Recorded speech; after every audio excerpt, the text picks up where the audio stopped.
नमस्कार दोस्तों, स्वागत है आपका हमारे चैनल में। दोस्तों, आज हम बनाने जा रहे हैं उज्जैन महाकालेश्वर का व्लॉग और इसके अंदर हम पूरी जानकारी आपको देंगे उज्जैन के बारे में, तो आप वीडियो को पूरा देखिएगा। तो दोस्तों, जैसे ही हम घर से निकले बस के अंदर आए थे और बस ने बस स्टैंड हमको उतारने के बाद में फिर हम पैदल पैदल उज्जैन महाकालेश्वर की ओर निकल पड़े और रास्ता काफ़ी सुनसान था, हम अकेले थे।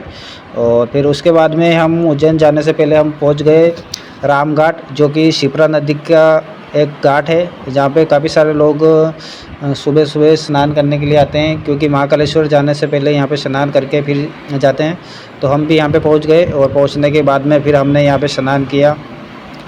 शिप्रा नदी के राम घाट पर हमने स्नान करके स्नान किया सबने और डुबकी उबकी लगाई यहाँ पे। और सुबह का मौसम था तो काफ़ी अच्छा था, बहुत ही अच्छा सुंदर मौसम था। उसके बाद में फिर हम तैयार हो गए और तैयार होने के बाद में फिर हम निकल गए मंदिर की ओर। और मैं, वियांश और पापा और उसकी वियांश की मम्मी, सारे लोग हम तैयार होकर निकल गए थे। और यहाँ पे काफ़ी सारे लोग जा रहे थे और यहाँ पे बहुत सारी सुविधा दी गई थी, वीआईपी एंट्री भी थी, लेकिन हम पैदल पैदल ही चले गए थे। और जैसे हम मंदिर के गेट के पास पहुँचे तो यहाँ पे हमें महाकाल के दर्शन हुए फर्स्ट। दर्शन करने के बाद में फिर हम मंदिर के अंदर प्रवेश किया। और मंदिर के अंदर कैमरा अलाउ नहीं है, तो मैंने कैमरा बाहर ही बंद कर दिया था। और फिर हम वहाँ पे अंदर पहुँच गए। पहुँचने के बाद में फिर हम मंदिर के अंदर इंटीरियर में पहुँच गए। और यहाँ पे ये महाकाल का मंदिर का लुक है और बहुत ही शानदार है, बहुत ही अच्छा बना हुआ है। और यहाँ पे काफ़ी सारे लोग खड़े थे, अपने अपने फ़ोटो वोटो खिंचवा रहे थे। और यहाँ पे गणेश जी का मंदिर था, यहाँ पे भी बहुत सारे लोग की भीड़ लगी हुई थी। और चारों तरफ बहुत ही शानदार नज़ारा लग रहा था, सुबह सुबह का यह मौसम था, बहुत शानदार हमें यहाँ पे लगा। उसके बाद में फिर हम निकल पड़े ऑडिटोरियम की ओर। और यहाँ पे ऑडिटोरियम बहुत ही शानदार बनाया गया है। और ये यहाँ पे ब्रह्मा विष्णु महेश तीनों की मूर्तियाँ लगाई गई है। और यहाँ पे काफ़ी सारे लोग फ़ोटो वोटो खिंचवा रहे थे और हमने भी यहाँ पे फ़ोटो वोटो खिंचवाए। और फ़ोटो वोटो खिंचवाने के बाद में फिर हम पूरे ऑडिटोरियम की ओर चल दिए। और फिर हम पहुँच गए यहाँ पे, ये गोल आकार का बहुत ही शानदार घास से बना हुआ था। और यहाँ पे भगवान शिव शेषनाग के ऊपर विराजमान थे, बहुत ही शानदार लग रहा था यहाँ का नज़ारा। और फिर हमने यहाँ को अच्छे से विज़िट किया। विज़िट करने के बाद में देखने के बाद फिर हम निकल गए आगे की ओर। और आगे भी काफ़ी शानदार मूर्तियाँ बनी हुई थी और काफ़ी सारे लोग इधर से उधर घूम रहे थे, क्योंकि अभी आउट ऑफ मौसम है तो क्या कि लोग यहाँ पे कम आए हुए हैं। लेकिन यहाँ पे बहुत सारी भीड़ होती है सावन महीने में, अगर आप आओ तो यहाँ पे बहुत सारी आपको भीड़ देखने को मिलेगी। और यहाँ पे पहुँच गए अब हम महावीर बजरंगबली के यहाँ पे, जो कि बहुत ही शानदार तरीके से मूर्ति बनाई गई है, बहुत अच्छी लगी थी। और उसके बाद में फिर हम पहुँच गए यहाँ पे, जो काफ़ी सारे भगवान थे जो रौद्र रूप में यहाँ पे विराजमान किए गए थे। बहुत ही शानदार यहाँ पे आकृति बनाई गई थी। और इसको हम देखने के बाद में फिर हम धीरे धीरे आगे की ओर निकल गए और आगे चलते गए। ये पूरे मतलब शानदार है यहाँ का नज़ारा।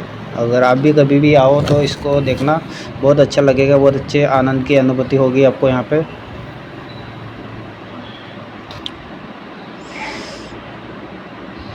अब हम पहुँच चुके हैं तीसरी आकृति की ओर। और ये आकृति भगवान शिव की है, जो कि गंगा नदी को अपनी जटाओं में उन्होंने जब विराजमान किया था भागीरथ के कहने पर, तब की ये बनाई हुई है।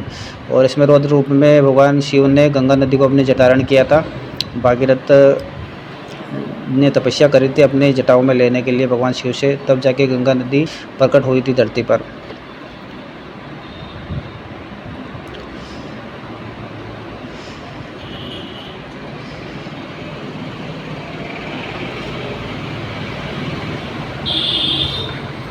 फिर चल दिए हम आगे की ओर। और बहुत सारे लोग यहाँ पे थे, इधर से उधर घूम रहे थे। यहाँ पे बहुत सारी मूर्तियाँ बनी हुई थी, लेकिन हम सारी जगह नहीं जा पाए, क्योंकि हमें कहीं और भी जाना था, इसलिए हम सब तरफ नहीं जा पाए। और हम यहाँ फिर ऑडिटोरियम से निकल गए बाहर की ओर। और घूमते हम बाहर आ गए। बाहर आने के बाद में फिर हम ये यहाँ पर बहुत ही बड़ी एलसीडी लगाई गई थी जहाँ से लाइव दर्शन हो रहे थे श्री बाबा महाकाल के। और यहाँ से भी लोग काफ़ी दर्शन कर रहे थे। यहाँ पे पंचमुखी हनुमान जी की प्रतिमा बनाई हुई थी, वो हमने देखी। फिर उसके बाद में फिर हम आगे गए तो भगवान श्री विश्वकर्मा जी की मूर्ति यहाँ पे थी और उसको हमने देखा। और देखने के बाद में फिर हम चल दिए आगे की ओर। बहुत शानदार नज़ारा था, सुबह सुबह का मौसम था, बहुत ही अच्छा लग रहा था हमें। ये भगवान विश्वकर्मा की प्रतिमा है जो बहुत ही शानदार तरीके से बनाई गई है, बहुत ही प्यारी लग रही थी। और ये पूरा जो उज्जैन महाकालेश्वर है शिप्रा नदी के तट पर स्थित है। तो दोस्तों पूरा ऑडिटोरियम घूमने के बाद फिर हम पहुंच चुके हैं सिद्धभट। और सिद्धभट ये वह स्थान है जहां पर पितृ की पूजा की जाती है। जिसके भी पितृ अगर परेशान करते हैं, पितृ दोष होता है या पितृ तर्पण होता है, पिंडदान करना होता है, बहुत सारे जो भी पितरों के लिए पूजा की जाती है वो सारी पूजा यहाँ पे कराई जाती है। कई सारे विद्वान पंडित द्वारा यहाँ पे पूजा की जाती है।